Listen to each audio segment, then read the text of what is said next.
ओम शांति। प्यारे रूहानी भाई बहनों, आज 13 मई 2026 के हम बाबा के अनमोल मधुर महावाक्य सुनेंगे। ओम शांति। आज की इस गहरी रूहानी चर्चा में आप सभी का बहुत बहुत स्वागत है।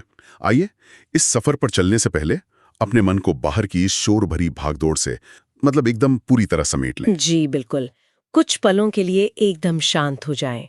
अपनी श्वासों को धीमा करें और स्वयं को भ्रुकुटी के बीच मस्तक के सिंहासन पर विराजमान एक चमकती हुई अति सूक्ष्म ज्योति के रूप में महसूस करें। जब हम इस आत्मिक स्थिति में टिक जाते हैं ना, तो दुनिया का सारा शोर जैसे बहुत पीछे छूट जाता है। सही कहा आपने। शिव बाबा का वो अथाह निस्वार्थ प्यार जो रोज सुबह हमें ज्ञान के मोतियों से सजाने आता है, उसे अपनी आत्मा में बस उतरने दें। आज बाबा ने एक बहुत ही सुंदर और गहरा विषय छुआ है, स्वदर्शन चक्र। अक्सर लोग इसे एक हथियार मान लेते हैं ना, पर बाबा आज इसे हमारी अति सोच और व्यर्थ संकल्पों को काटने का एक रूहानी साधन बता रहे हैं। बिल्कुल। आज का विषय सिर्फ सुनने का नहीं है, बल्कि स्वयं को उस रूहानी सर्जन के हवाले कर देने का है जो हमारी जन्म जन्मांतर की बीमारियों का इलाज करने आए हैं। एकदम सही। बाबा आज हमें वो शक्तिशाली युक्ति बता रहे हैं जिससे हमारे गहरे से गहरे विकार भी भस्म हो सकते हैं। तो आइए, अपनी बुद्धि को एकदम एकाग्र कर लें और आज की मुरली के सार की गहराई में उतरें। बाबा कहते हैं, मीठे बच्चे, बाप द्वारा तुम्हें जो सृष्टि के आदि मध्य अंत की नॉलेज मिली है, इसे तुम बुद्धि में रखते हो, इसलिए तुम हो स्वदर्शन चक्रधारी। वाह! बाबा के महावाक्य हमेशा मीठे बच्चे से ही क्यों शुरू होते हैं? आपने कभी ध्यान दिया है कि हम आत्माएं तो जन्म जन्मांतर के विकारों से कितनी मैली हो चुकी है ना? हम में कमियां भी बहुत हैं। फिर भी परमपिता परमात्मा हमें इतनी मिठास से मीठे बच्चे क्यों बुलाते हैं? यह शिव बाबा की पारलौकिक दृष्टि है।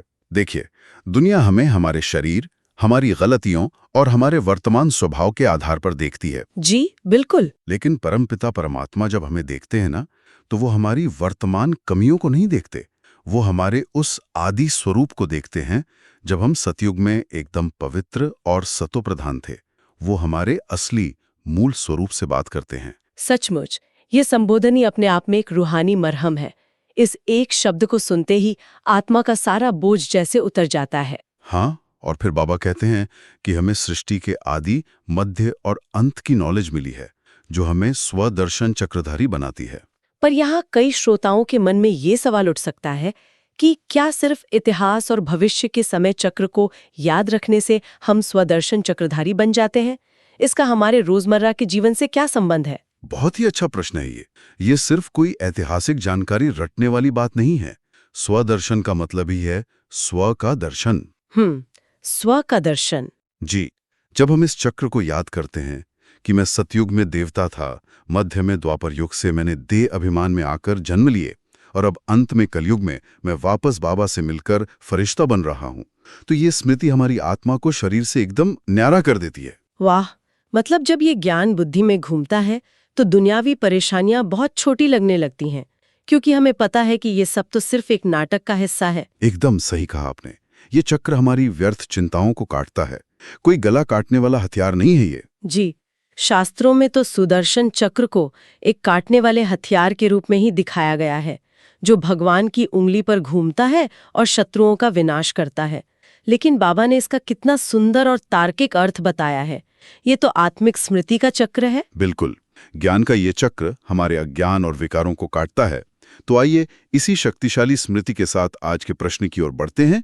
बाबा ने पूछा है प्रश्न, रूह को पावन बनाने के लिए रूहानी बाप कौन सा इंजेक्शन लगाते हैं? मैं श्रोताओं से अनुरोध करूंगा कि वे जरा स्वयं से पूछें, हम सभी आत्माएं जन्म जन्मांतर की इस लंबी यात्रा से कितनी कमजोर और पतित हो गई हैं, तो हमें वापस पावन बनाने के लिए वो परम वैद्य कौन सा इंजेक्शन दे रहे हैं? ये बहुत ही गहरे चिंतन की बात है। बाबा उत्तर में कहते हैं, उत्तर मन मना भव का। ये इंजेक्शन रूहानी बाप के सिवाय कोई लगा नहीं सकता। बाप कहते हैं, मीठे बच्चे, तुम मुझे याद करो, बस तुम मुझे याद करो। कितनी सरल बात है। जी, आगे बाबा कहते हैं, याद से ही आत्मा पावन बन जाएगी। इसमें संस्कृत आदि पढ़ने की भी जरूरत नहीं है। बाप तो हिंदी में सीधे शब्दों में सुनाते हैं। रूह को जब ये निश्चय हो जाता है कि रूहानी बाप हमें पावन बनने की युक्ति बता रहे हैं, तो विकारों को छोड़ती जाती है। मन मनाभव का इंजेक्शन, ये सुनने में तो बहुत सरल लगता है, मुझे याद करो बस। लेकिन एक बात सोचिए, दुनियावी जिम्मेदारियों के बीच मन मनाभव की स्थिति में टिके रहना इतना आसान तो नहीं है ना? जी हाँ, ये तो है। जब दफ्तर में कोई बड़ा तनाव हो या घर में किसी से अनबन हो जाए, तब सिर्फ याद करने से विकार कैसे भस्म हो जाते हैं? इसका आंतरिक विज्ञान, इसकी विधि क्या है? ये बहुत ही व्यवहारिक प्रश्न है। देखिए, जब भी हमें क्रोध या तनाव आता है, तो हमारी आत्मा की पूरी ऊर्जा उस नकारात्मक परिस्थिति या व्यक्ति की तरफ बहने लगती है। हम उसी के बारे में सोचते रहते हैं। बिल्कुल, मन वहीं अटक जाता है। मनाभव का अर्थ है अपने मन को वहां से हटाकर परमात्मा की ओर मोड़ना। जैसे ही हम अपनी बुद्धि का तार परम धाम में बैठे सर्वशक्तिवान बाबा से जोड़ते हैं, तो उनकी पवित्रता की किरणें आत्मा में प्रवाहित होने लगती हैं। मतलब जैसे एक अंधेरे कमरे में हम अंधेरे से लड़ते नहीं हैं, बस एक दिया जला देते हैं और अंधेरा स्वतः ही खत्म हो जाता है। एकदम सटीक उदाहरण है ये। याद की ये आग ही विकारों का कचरा जलाती है। हमें विकारों से लड़ना नहीं है, बल्कि अपना ध्यान उस परम पवित्र सत्ता की ओर लगाना है। और सबसे सुंदर बात यह है कि बाबा को संस्कृत या किसी जटिल भाषा की आवश्यकता नहीं है। भगवान का ज्ञान कितना सीधा और सरल है। कोई लंबे श्लोक नहीं, कोई कठोर तपस्या नहीं, सीधे शब्दों में तुम मुझे याद करो। यही तो भगवान की महानता है। उन्होंने अध्यात्म को विद्वानों की किताबों से निकालकर एक साधारण मनुष्य के हृदय तक पहुंचा दिया है। रूह को बस ये निश्चय हो जाए कि मेरा पारलौकिक पिता मुझे पावन बना रहा है। बिल्कुल, यही निश्चय विकारों को छोड़ने की सबसे बड़ी ताकत है। श्रोताओं के लिए यहाँ एक बहुत गहरा स्वचिंतन का प्रश्न है। क्या हम रोज मनमना भाव का ये रूहानी इंजेक्शन ले रहे हैं? क्या हमारी याद की यात्रा इतनी शक्तिशाली है कि बाहर की परिस्थितियों का असर हम पर ना हो? बहुत ही सुंदर चिंतन है। तो आइए इसी चिंतन के साथ बाबा की मुख्य शिक्षाओं की गहराई में चलते हैं। पहली शिक्षा में बाबा हमारे आत्मिक स्वरूप और अपनी सरल भाषा की बात कर रहे हैं। बाबा कहते हैं, आत्मा अपना परिचय देती है। मेरा स्वरूप शांत है और मेरा रहने का स्थान शांति धाम है। मेरा स्वरूप शांत है। जी। और आगे बाबा कहते हैं, बाप भी कहते हैं कि देह अभिमान छोड़ देही अभिमानी बनो। बाप को याद करो। बाप ने कोई संस्कृत में नहीं कहा है, बाप तो इस हिंदी भाषा में समझाते हैं। जब हम बाहर की दुनिया में शांति ढूंढते हैं ना, तो हम अक्सर पहाड़ों पर जाने या एकांत ढूंढने की सोचते हैं। लेकिन बाबा याद दिला रहे हैं कि शांति कोई बाहर की वस्तु नहीं है जिसे ढूंढा जाए। बिल्कुल नहीं। ये तो मेरा निज स्वरूप है। मेरा असली घर शांति धाम है। लेकिन जब घर में बच्चे शोर मचा रहे हों या काम का बहुत दबाव हो, तब ये स्मृति कैसे काम आती है? देखिए, जब हम ये मानते हैं कि शांति बाहर से मिलेगी, तो बाहर का शोर हमें अशांत कर देता है। लेकिन जब हमें ये निश्चय हो जाता है कि मैं स्वयं ही शांति का एक स्रोत हूँ, तो परिस्थिति बदल जाती है। जैसे एक कछुआ खतरे को देखकर अपने अंगों का समेट लेता है ना, स्वरूप में टिक जाता है। उस एक पल की आत्मिक स्मृति से बाहर की अशांति का प्रभाव मन पर पड़ता ही नहीं है। ये तो बहुत ही शक्तिशाली अभ्यास है। हमें खुद से पूछना है कि क्या हम सारा दिन अपने इस शांत स्वरूप में स्थित रहते हैं? क्या मुझे अपना वो मीठा घर निरंतर याद रहता है? अब एक और सवाल उठता है, अगर हम असल में शांत स्वरूप आत्माएं हैं, तो हम इस दुख की दुनिया में फंसे कैसे? इसी का उत्तर बाबा अपनी दूसरी शिक्षा में असली स्वदर्शन चक्र का ज्ञान देते हुए समझाते हैं। जी, बाबा कहते हैं, सृष्टि का चक्र फिरता रहता है, नई से पुरानी, पुरानी से फिर नई होती है। इसको ही कहा जाता है स्वदर्शन चक्र। नई से पुरानी और पुरानी से नई। आगे बाबा कहते हैं, ये नॉलेज बाप के सिवाय कोई मनुष्य मात्र दे न सके। बाकी कोई हिंसा की बात नहीं जिससे गला कट जाए। तो जिस स्वदर्शन चक्र को लोगों ने विनाश का हथियार समझ लिया था, वो असल में समय का चक्र है, सतयुग से लेकर कलयुग तक का चक्र। और बाबा कहते हैं कि जब ये चक्र हमारी बुद्धि में घूमता है, तो हमें पुरानी दुनिया से स्वतः ही वैराग्य आ जाता है। पर यह वैराग्य कैसे आता है? क्या हमें अपने घर परिवार से दूर जाना है? नहीं, बिल्कुल नहीं। बाबा का वैराग्य जंगल में जाने वाला नहीं है, बल्कि बुद्धि का वैराग्य है। बुद्धि का वैराग्य मतलब जब आपको पता चलता है कि ये दुनिया अब एकदम तमो प्रधान हो चुकी है, अपनी गिरावट के चरम सीमा पर है और अब नई दुनिया आने वाली है, तो आपका लगाव पुरानी चीजों से खुद ही टूट जाता है। जैसे मान लीजिए आप एक किराए के पुराने मकान में रहते हैं जिसकी दीवारें गिर रही हैं। और मुझे पता है कि कल मुझे एक नया शानदार महल मिलने वाला है। बिल्कुल। तो क्या आप उस पुराने मकान की गिरती दीवारों पर रोएंगे? बिल्कुल नहीं। मेरा तो सारा ध्यान उस नए महल की तैयारियों में लग जाएगा। बस यही स्वदर्शन चक्र का काम है। ये हमें पुरानी दुनिया के दुखों से न्यारा करता है और नई दुनिया सतयुग की तैयारी कराता है। हमें रोज ये जांचना है कि क्या मेरी बुद्धि में ये ज्ञान का चक्र निरंतर घूम रहा है। ये बहुत ही स्पष्ट करने वाला उदाहरण है। अब सवाल ये आता है कि इस पुरानी दुनिया से नई दुनिया में हमें ले कौन जाएगा?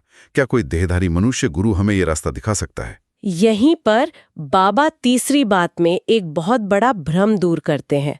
बाबा कहते हैं बच्चे फिर भी पुनर्जन्म लेते हैं, बाप तो पुनर्जन्म में नहीं आते हैं। ऊंचे ते ऊंचा है भगवान, वो सदा पावन है। बच्चे पावन बन फिर पतित बनते हैं, बाप तो है ही पावन। भगवान की महिमा सबसे न्यारी क्यों है, इसका बहुत तार्किक कारण बाबा ने यहाँ दिया है। हम सभी आत्माएं जन्म मरण के चक्र में आती हैं। जी, जो जन्म लेता है वो धीरे धीरे अपनी ऊर्जा खोता है। हम सतयुग में पावन देवता होते हैं और फिर जन्म लेते लेते कलयुग के अंत तक पतित हो जाते हैं। अगर भगवान भी जन्म लेते तो वो भी इस चक्र में आके पतित हो जाते ना। यही कारण है कि शिव बाबा को अजन्मा कहा जाता है। वो कभी माता के गर्भ से जन्म नहीं लेते, इसीलिए वो सदा पावन है। और जो खुद कभी मैले नहीं होते, केवल वही आकर हम पतित आत्माओं को दोबारा पावन बना सकते हैं। कई लोग श्री कृष्ण को भगवान मान लेते हैं, लेकिन कृष्ण जी तो सतयुग के पहले राजकुमार हैं। उन्होंने भी तो पूरे 84 जन्म लिए हैं। भगवान तो सिर्फ एक शिव बाबा है। बिल्कुल। और क्योंकि वो जन्म मरण से न्यारे हैं, इसीलिए ऊंचे ते ऊंचा सिर्फ एक शिव बाबा ही है।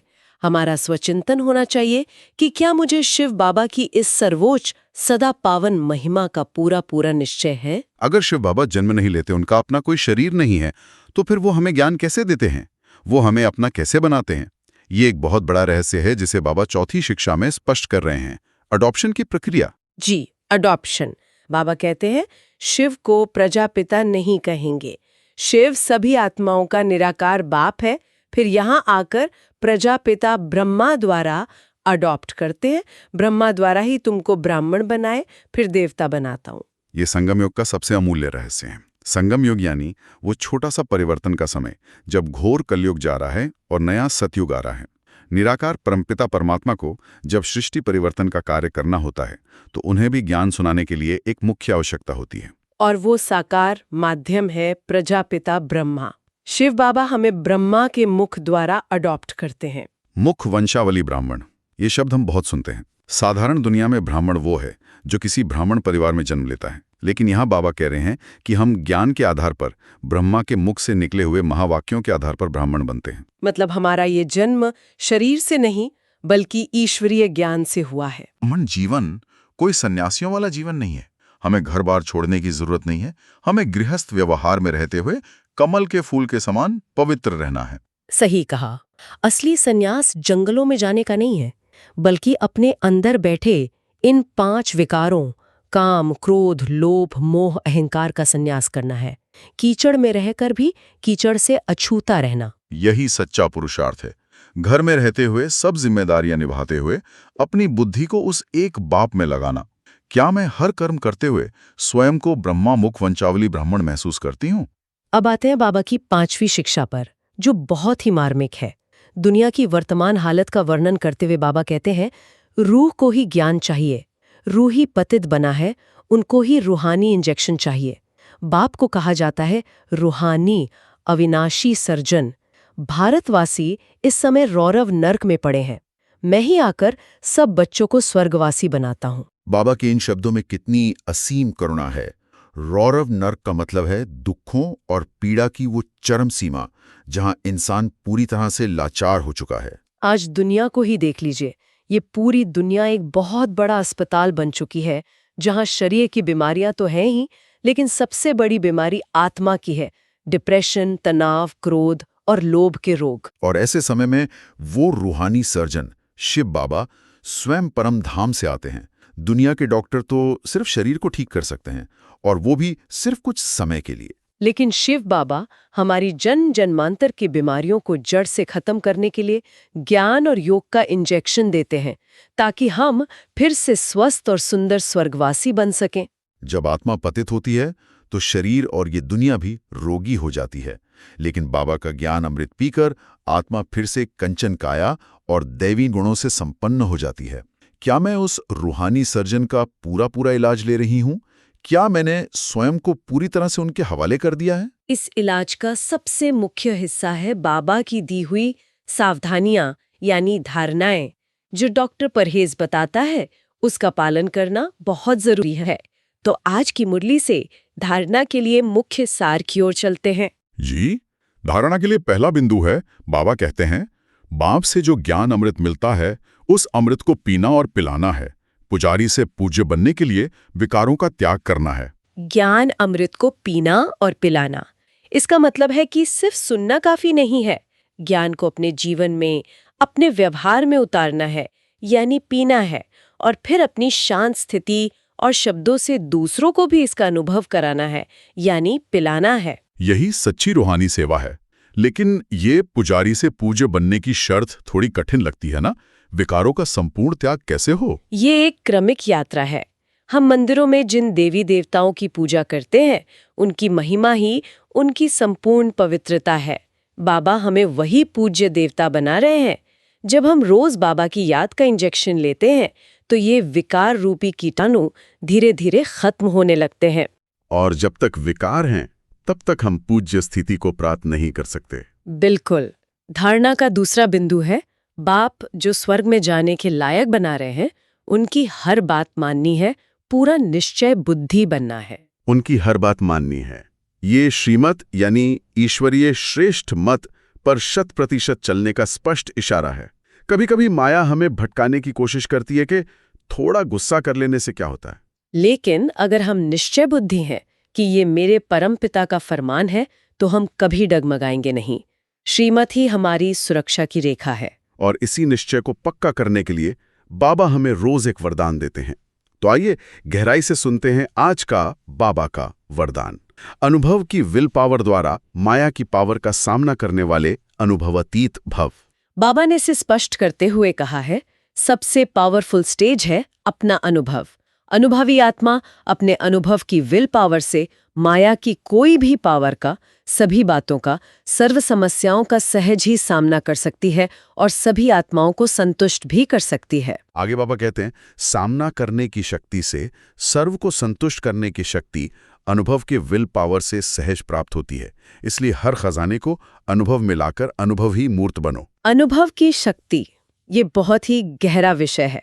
ज्ञान तो हम सब सुनते हैं कि मैं शांत स्वरूप आत्मा हूँ, लेकिन ज्ञान सुनना अलग बात है और उसे अनुभव करना एकदम अलग। जी, जब अचानक कोई विपरीत परिस्थिति आती है तो सिर्फ सुना हुआ ज्ञान काम नहीं आता।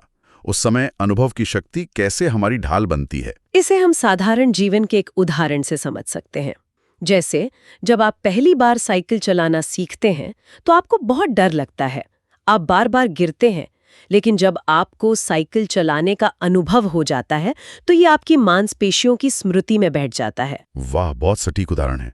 फिर आप बिना सोचे संतुलन बना लेते हैं। इसी तरह आध्यात्मिक जीवन में जब आप एक बार ध्यान में उस असीम शांति और बाबा के प्यार को सचमुच महसूस कर लेते हैं तो वो आपका अपना खजाना बन जाता है। फिर जब माया क्रोध या डर के रूप में वार करती है तो आत्मा तुरंत अपनी उस शांति की स्मृति में चली जाती है। जिसने भगवान के शुद्ध प्यार का अनुभव किया है वो दुनिया के किसी भी झूठे आकर्षण में नहीं फंसेगा। इसे आज ही अपने कर्म क्षेत्र में लाएं। जब भी कोई समस्या आए तो अपने श्रेष्ठ अनुभवों को याद करें। मैं परम धाम की वासी हूँ, मैं मास्टर सर्वशक्तिवान हूँ। इस अनुभव के अधिकार में स्थित हो जाएं तो माया की ताकत बहुत छोटी लगने लगेगी। जी, अनुभवी मूर्त भव। इसी के साथ बाबा का आज का स्लोगन भी हमें बहुत बड़ी दिशा दे रहा है। बाबा कहते हैं, एक दो को देखने के बजाय स्वयं को देखो और परिवर्तन करो। ये स्लोगन तो हमारे लिए एक बहुत बड़ा आंतरिक परिवर्तन का साधन है। हमारी पुरानी आदत होती है कि हम दूसरों की कमियां ही देखते रहते हैं कि वो ऐसा क्यों कर रहा है। लेकिन बाबा कहते हैं, इस ध्यान को बाहर से हटाकर अपने भीतर की तरफ मोड़ो। इसे हम ट्रैफिक कंट्रोल के समय बहुत अच्छी तरह उपयोग कर सकते हैं। ट्रैफिक कंट्रोल यानी दिन के बीच में जब हम कुछ मिनटों के लिए अपने विचारों की गति को रोकते हैं, जी। उस समय तुरंत अपने आप से कहें, मुझे खुद को देखना है और स्व परिवर्तन करना है, क्योंकि जब मैं खुद को बदलूंगी तभी तो ये विश्व बदलेगा ना। बिल्कुल। और अब समय है बाबा के कुछ बहुत ही सूक्ष्म अव्यक्त इशारों को महसूस करने का।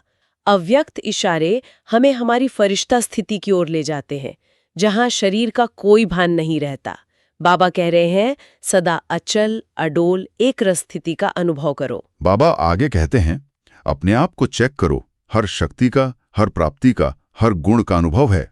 अगर अनुभव की ऑथोरिटी है तो कोई भी परिस्थिति अनुभव की ऑथोरिटी के आगे कुछ भी प्रभाव नहीं डाल सकती।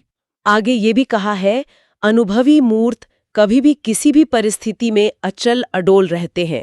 आह्वान करो जिस समय जिस शक्ति का, वो सेकंड में सहयोगी बनेगी। अचल अडोल एक रस, ये एक फरिश्ते की निशानी है। बाहर चाहे कितनी भी बड़ी निंदा हो रही हो या कोई बहुत बड़ी सफलता मिल गई हो, दोनों ही स्थितियों में अंदर एकदम स्थिरता हो। और बाबा ने एक बहुत बड़ी चाबी दी है, आह्वान करो जिस समय जिस शक्ति का, वो सेकंड में सहयोगी बनेगी। बिल्कुल आती हैं। जैसे अगर सामने वाला बहुत क्रोध में है हाँ। और आप अंदर से घबरा रहे हैं, उसी सेकंड संकल्प करें, मैं सहनशीलता की देवी हूं, मैं शांत स्वरूप हूं। और जैसे ही आप उस शक्ति का आह्वान करेंगे, शिव बाबा की किरणें आपको सहनशीलता से भर देंगी और वो शक्ति एक आज्ञाकारी सेवक की तरह आपके सामने हाजिर हो जाएगी। अद्भुत। तो आइए इस अनुभव की शक्ति को और भी गहरा करने के लिए हम 5 शक्तिशाली स्वमान का अभ्यास करते हैं।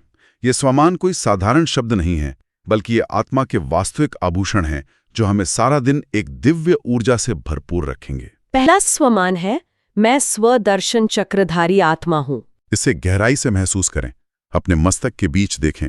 मेरे मस्तक पर ज्ञान का प्रकाश चमक रहा है। मैं आदि मध्य अंत को जानने वाली एक बहुत ही समझदार और शांत आत्मा हूँ। सारा दिन जब भी मन दूसरों की बातों में उलझने लगी, तो तुरंत खुद को याद दिलाएं कि मेरा काम दूसरों का दर्शन करना नहीं, स्व का दर्शन करना है। मैं स्वदर्शन चक्रधारी हूँ। दूसरा स्वमान है, मैं मन मनभव की स्थिति में रहने वाली पावन आत्मा हूँ। महसूस करें कि मेरी बुद्धि की तार सीधे परम धाम में ऊंचे ते ऊंचे शिव बाबा से जुड़ी हुई है।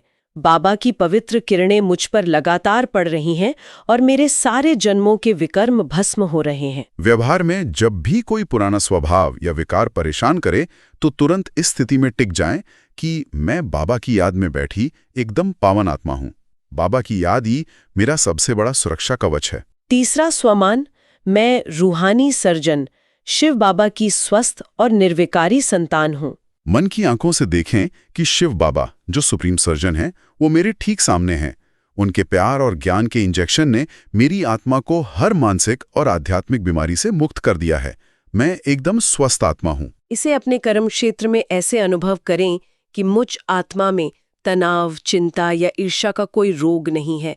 मैं सब बंधनों से मुक्त एक उड़ता हुआ पंछी हूँ। चौथा समान है, मैं अनुभव की अथॉरिटी वाली अचल अडोल आत्मा हूँ। महसूस करें कि मैं एक मजबूत पहाड़ की तरह स्थिर हूँ। बाहर की कोई भी बात, कोई भी परिस्थिति मुझे हिला नहीं सकती। मेरे पास बाबा की दी हुई सर्व शक्तियों का स्वयं का अनुभव है। दिन में जब भी कोई अचानक समस्या आए, तो हलचल में आने के बजाय इस स्वमान की सीट पर विराजमान हो जाएं। मैं अनुभव की अथॉरिटी हूँ। ये समस्या बहुत छोटी है और मैं एक महान आत्मा हूँ। और पांचवा स्वमान, मैं मास्टर ज्ञान सागर, ज्ञान अमृत बांटने वाली आत्मा हूँ। बाबा ने जो ज्ञान का खजाना मुझे दिया है, उसे सिर्फ अपने तक नहीं रख रही हूँ। मैं एक फरिश्ता बनकर सारे विश्व की दुखी और अशांत आत्माओं को इस ज्ञान और शांति के प्रकंपन दे रही हूँ। अपने शांत चेहरे से, अपनी पवित्र दृष्टि से, अपने हर श्रेष्ठ कर्म से बाबा का ज्ञान दूसरों को दें। मैं दाता हूँ, मैं मास्टर ज्ञान सागर हूँ। बहुत ही शक्तिशाली अभ्यास है ये। इन स्वमानों का सिर्फ एक एक मिनट का अभ्यास हमारी पूरी दिनचर्या को अलौकिक बना देता है।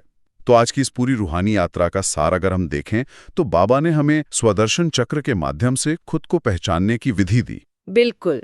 फिर मन मना भव के इंजेक्शन से विकारों को जड़ से खत्म करने का रास्ता दिखाया और अंत में अपने अनुभव की शक्ति से माया को जीतने का वरदान दिया। जब हम ये सब अपनी दिनचर्या में शामिल करते हैं ना, तो हमारा आध्यात्मिक पुरुषार्थ बहुत सहज और मीठा हो जाता है। हमें कदम कदम पर शिव बाबा का प्यार महसूस होता है और हमारी उन्नति भी तेजी से होती है। प्यारे भाई बहनों, आज सारा दिन जब भी आप आईने के सामने जाएं, तो खुद से बस एक सवाल पूछिएगा, मैं शीशे में इस हाड़ मांस के शरीर को देख रहा हूं या उस चमकते हुए शांत स्वरूप स्वदर्शन चक्रधारी को? ये एक विचार आपका पूरा दिन बदल देगा। शिव बाबा के ज्ञान की गहराई इतनी अथाह है कि हर दिन हमें कुछ नया, कुछ बहुत ही अनमोल खजाना मिलता है। हम आपको बड़े प्यार से आमंत्रित करते हैं कि आप रोज शिव बाबा की इस श्रीमत और ज्ञान की गहराई को समझने के लिए हमसे जुड़े रहें, हमारे साथ बने रहें। चैनल को सब्सक्राइब करें ताकि बाबा के ये मधुर महावाक्य बिना किसी रुकावट के आपकी आत्मा तक रोज पहुंचते रहें। जी, और आपकी याद की यात्रा एकदम निर्विघ्न चलती रहे। अच्छा। ओम शांति।